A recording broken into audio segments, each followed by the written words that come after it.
mes frères et sœurs, que le Seigneur vous bénisse.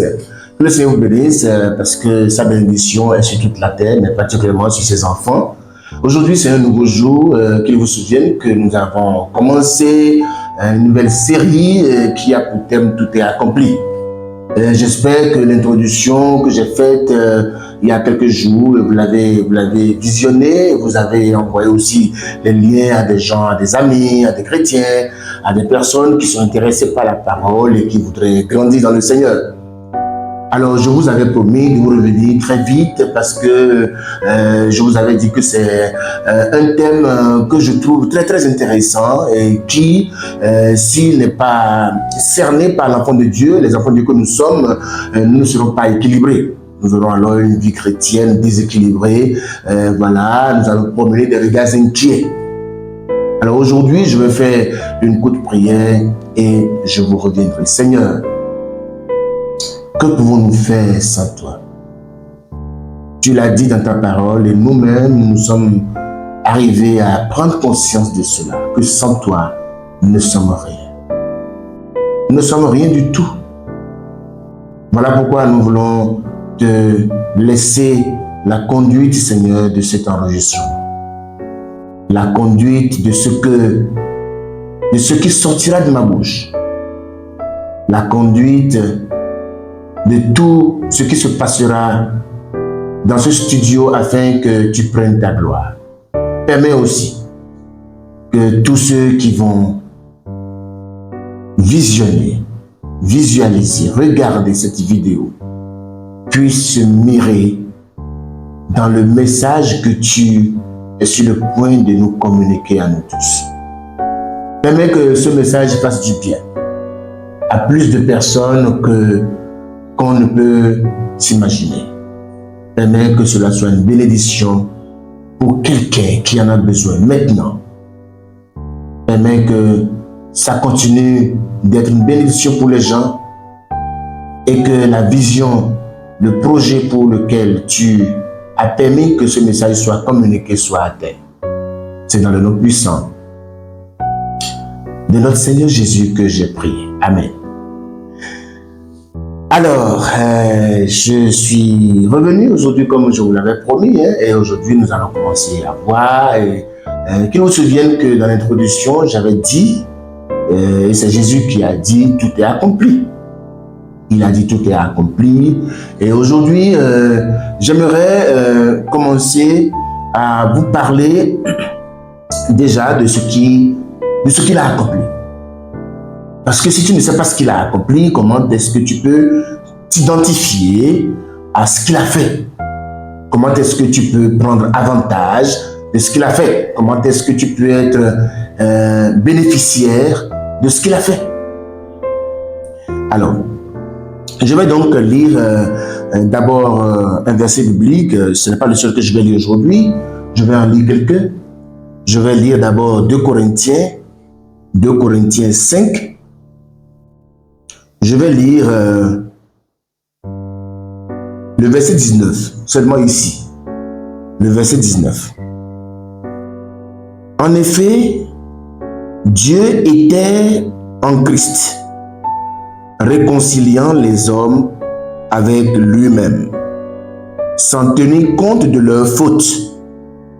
Et il a fait de nous les dépositaires du message de la réconciliation. J'ai eu envie de lire le 20, mais je me donne le temps.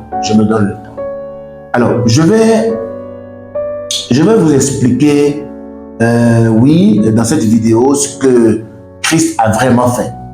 Parce qu'il va dire aussi dans un autre verset, bon, on va lire dans Jean 17. Allons dans Jean 17 en même temps. D'accord? Jean 17.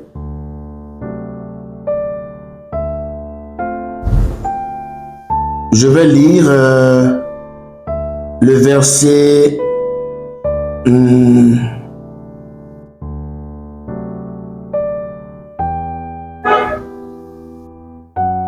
bon, je vais lire Jean. Je ne suis pas dans Jean 17, excusez-moi. Jean 17. Maintenant, j'y suis. Jean 17, j'étais dans Jean 7, excusez-moi.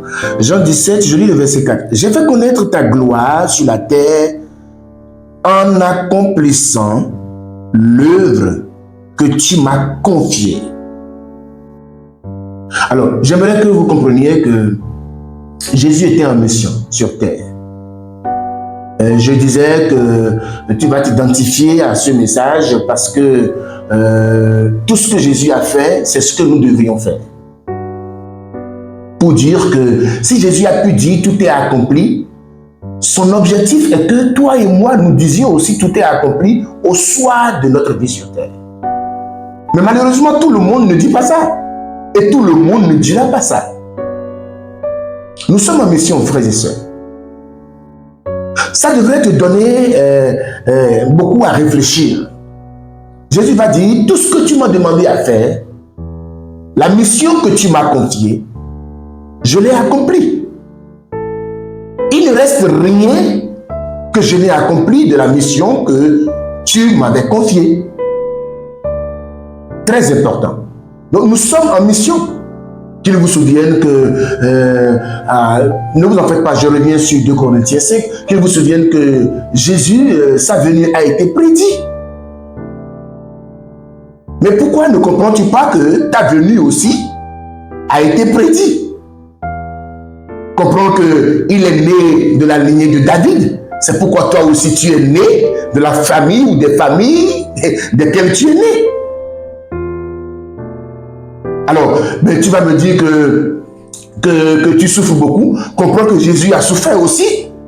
Tu vas me dire qu'on t'a rejeté. Comprends que Jésus aussi a été rejeté dans sa famille, dans sa maison. Il n'a pas été accepté. Tu vas me dire, ben non, on m'a trahi. Mais ta trahison, ce n'est pas légendaire. Judas a trahi Jésus. Mais rien de ça ne l'a empêché d'accomplir sa destinée, frères et sœurs. Donc, ce qui nous arrive, il n'y a rien de nouveau sous le soleil. Donc, arrêtez de dire, mais non, on ne m'aime pas, il y a ceci, bon voilà. Non, Jésus a traversé plus que ça. Et il a accompli sa destinée. Comprends que si Dieu t'a envoyé sur terre en te confiant un message, en te confiant une mission, et que tu ne la réalises pas à cause de X, Y, Z, mais tu seras mal barré devant Dieu. En fait, je ne te menace pas, mais c'est pour te dire, et en te parlant, je me parle aussi. Qu'est-ce qui sera la cause de ce que je ne serai pas concentré sur le message de Dieu pour moi, la mission de Dieu pour moi sur terre? Tu dois changer ta manière de voir les choses, frères et sœurs. Vous devez changer votre manière de voir. Nous devons tous changer notre manière de voir les choses. Alors, je reviens maintenant à 2 Corinthiens 5, parce que je vous avais dit que, bon, en fait, ce que je viens de dire, j'ai été inspiré à le dire, mais voilà, le message est là. D'accord? Ça fait partie aussi du message. Alors, 2 Corinthiens 5, verset 19. La Bible nous dit que Dieu était en Christ. Lorsque Christ accomplissait sa mission, mais dans l'objectif de réconcilier la terre avec lui-même. Donc Jésus est venu faire un travail spirituel. Il est venu réconcilier toute la terre avec Dieu. Si tu veux, Dieu est venu au travers de Jésus réconcilier la terre avec lui-même.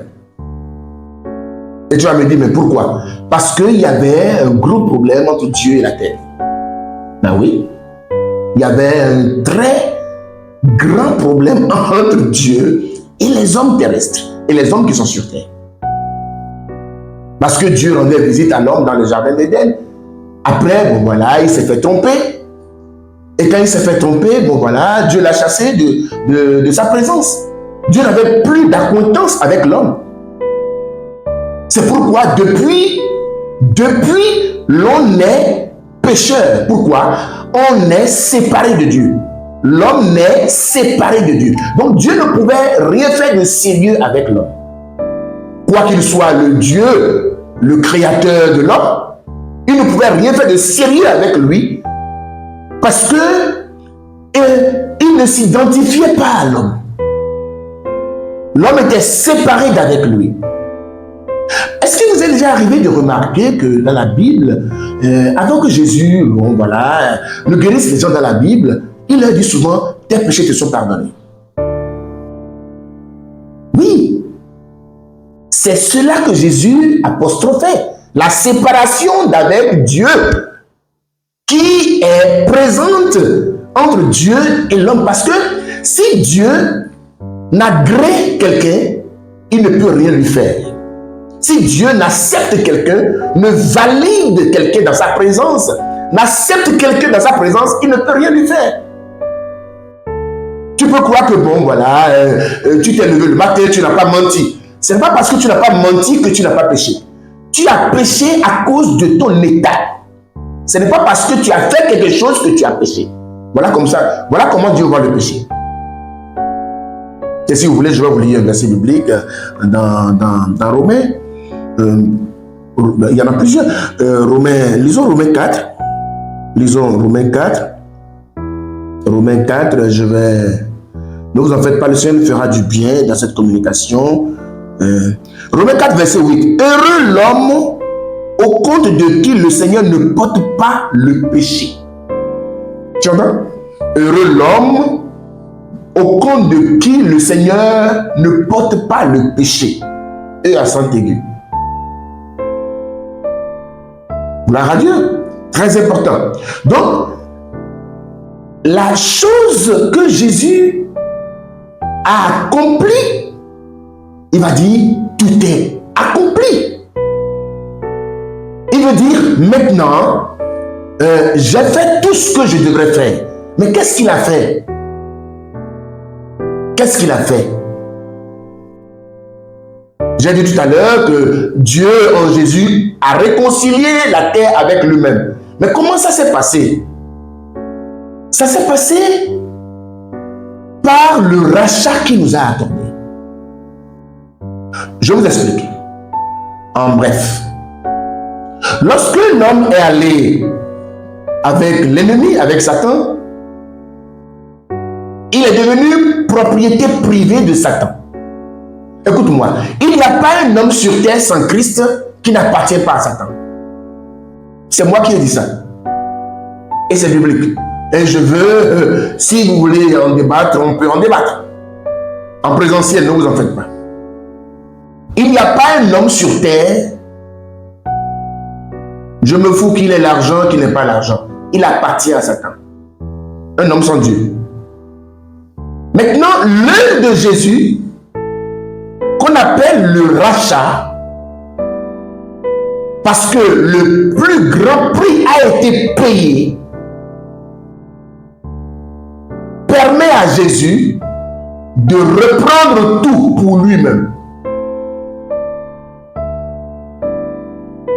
Mais c'est grand, frère. Heureux l'homme à qui le Seigneur n'impute pas de péché. Heureux l'homme que le Seigneur ne considère plus comme pécheur. Parce que c'est seulement en brisant ce mur que Dieu peut faire quelque chose dans la vie d'un homme. Donc, par la mort de Jésus à la croix, le rachat a été fait, le prix a été payé pour arracher l'humanité des mains de Satan. Du coup, nous n'appartenons plus à Satan si nous venons au Seigneur. C'est si. Le rachat est fait, tout est accompli. Mais je disais dans la première vidéo, dans l'introduction, mais nous ne jouissons pas encore de tout ce qui est accompli. Non. Le rachat est fait, mais ce n'est pas tout le monde qui en jouit aujourd'hui. Non. Moi, j'en jouis. C'est un privilège pour moi. Et je veux, frère, je veux que tu jouisses de cela. Parce que, non, je ne sais pas jusqu'où cette série va nous amener, mais je sais que le Seigneur nous fera du bien. Je suis convaincu que le Seigneur nous fera de grands biens. Gloire à Dieu. Écoute-moi, frère. Tu ne peux pas te présenter devant Dieu sans avoir à l'esprit que tu es racheté. Non. Non. C'est que tu ne peux rien faire pour plaire à Dieu. Comprends que, en tant qu'homme, nous ne pouvons rien faire pour plaire à Dieu. La Bible va dire, sans la foi, nul ne peut plaire à Dieu. C'est ça, non? Si c'est cela, c'est la foi dans quoi?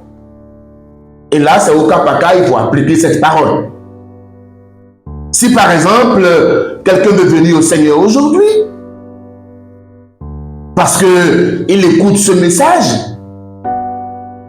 et il comprend que s'il ne passe pas par Jésus, il ne peut pas dire au soir de sa vie, tout est accompli. Ce n'est pas possible. Non. Si vous voulez, amusez-vous à lire ce que Mahomet a dit au soir de sa vie. Je ne veux pas le dire ici. Mais je sais ce qu'il a dit. Amusez-vous à rechercher ce que, je ne sais pas, Confucius a dit au soir de sa vie. Amusez-vous à lire, parce que ça peut être lu maintenant. Tous les hommes qui ont marqué la terre, selon vous, qui ont été de grandes figures, de grands personnages, amusez-vous à lire ce qu'ils ont dit au soir de leur vie.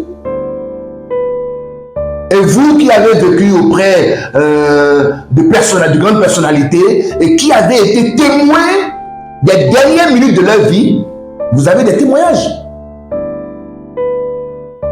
Quelqu'un qui est puissant sur terre au soir de sa vie, à la dernière minute, c'est que vers la fin de son existence, vous avez certainement entendu des paroles. Des paroles comment je vais appeler ça, de vanité, voilà. De vanité. De vanité. D'insécurité. Je ne suis pas là pour dire les choses, les témoignages que j'ai entendus ici et là. Oui, mais écoutez, des gens ont témoigné comme quoi, mais des gens que vous avez cru, même appartenir à Dieu, avoir servi Dieu au soir de leur vie, ils ont dit, mais ils ont un vide, ils ont l'impression qu'ils n'ont pas servi Dieu parce qu'ils n'avaient pas servi Dieu.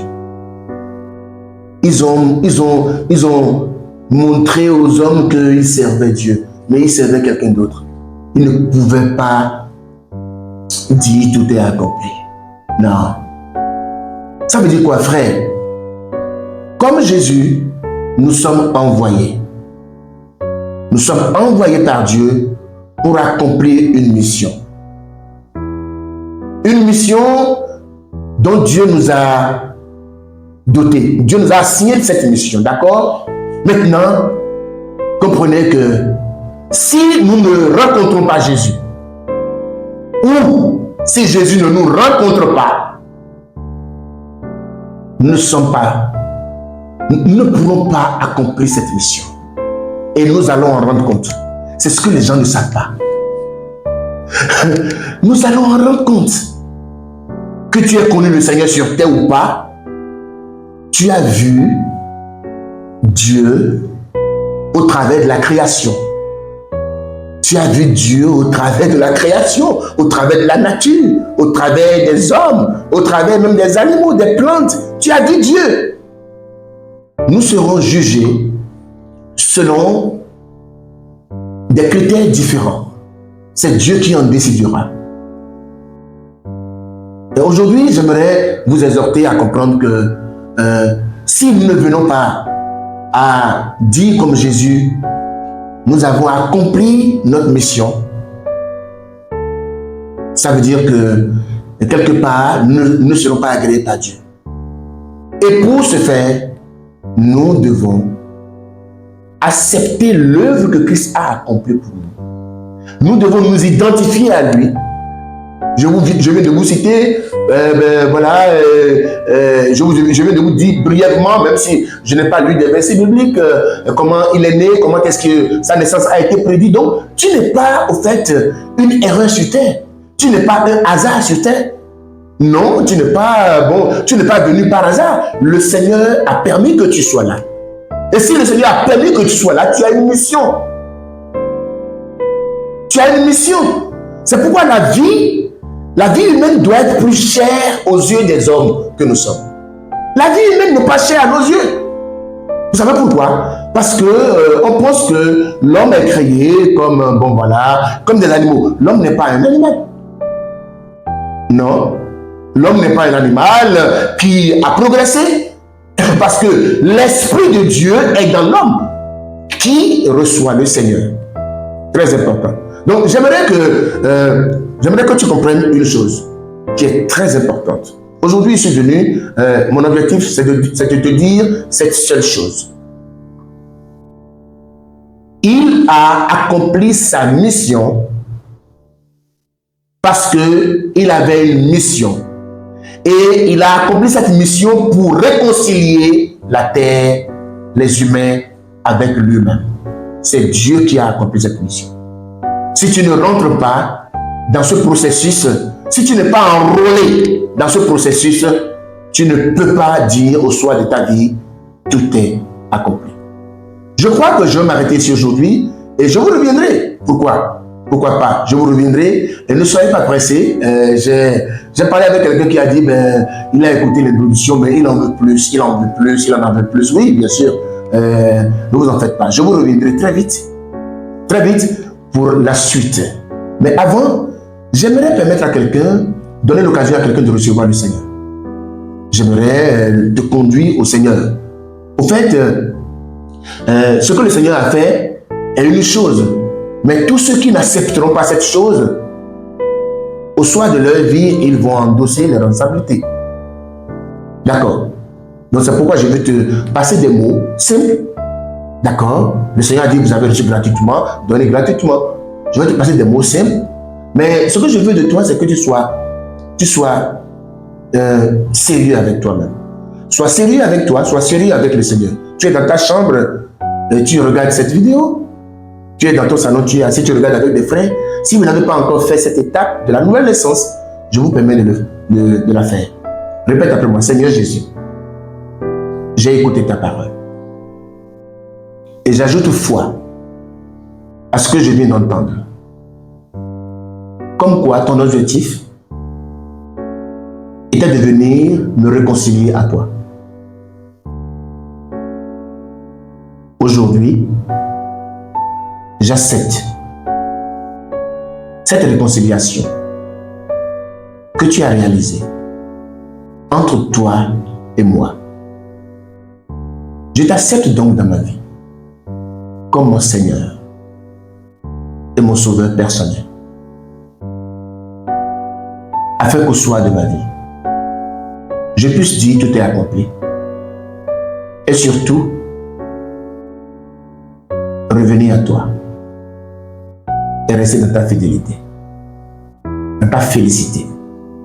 C'est dans le nom puissant de notre Seigneur Jésus que nous avons prié. Amen. Que le Seigneur vous bénisse. Je vais prier pour vous. Et si vous n'êtes pas déjà attaché à une personne spirituellement qui peut vous aider, bon voilà, et appelez-nous. Appelez-nous, et si vous n'êtes pas attaché à une église, appelez-nous, vous allez voir les numéros affichés, écrivez-nous aussi sur WhatsApp, c'est possible, nous allons vous répondre, et nous allons vous aider progressivement à grandir dans le Seigneur. Prions. Seigneur, nous voulons te rendre grâce pour ce que tu viens de faire, ce que tu viens de communiquer, et les vies que tu viens de sauver de par le monde. Seigneur, mon cœur est réjoui parce que ta réconciliation a encore fait effet aujourd'hui dans la vie de tes enfants. Je prie pour eux et je les déclare délivrés de tous les liens dans lesquels ils seraient. Maintenant, dans le nom puissant de notre Seigneur Jésus, je rappelle à leur ancien ravisseur Satan qu'ils ont été rachetés et arrachés de ses mains afin qu'ils accomplissent pleinement leur destinée. Seigneur, merci parce que tu as fait. C'est dans le nom puissant de notre Seigneur Jésus que nous avons prié. Amen. Que le Seigneur bénisse. Au revoir.